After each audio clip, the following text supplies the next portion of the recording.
shu Namanganni rivojlantiraman deb ishlayotgan tadbirkorlar guruhinglar bormi? Gaplashib turadigan.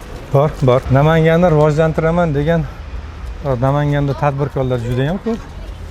Masalan, Qudratjon ukamiz afsonani qildida, hozir kecha endi ko'rishib gaplashsak, Qudratjon aytayaptiki, aka, men ham ta'lim tizimiga o'zimni hissamni qo'shib, juda ham katta zamonaviy maktab quraman deyapti. Bu ham xalqimiz rivojiga hissasini qo'shdi deb o'ylayman. Boshqa tadbirkorlarimiz aytishyapti, Namanganda tekstil sohasida katta marralarga erishyapti. Yaqinda hurmatli prezidentimiz o'zlari ochib berdilar.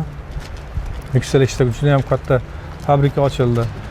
Endi Namanganga hissasini qo'shaman degan tadbirkorlar bugungi kunda sonlari ham, niyatlari ham kattalashib boryapti, son ham kattalashib boryapti.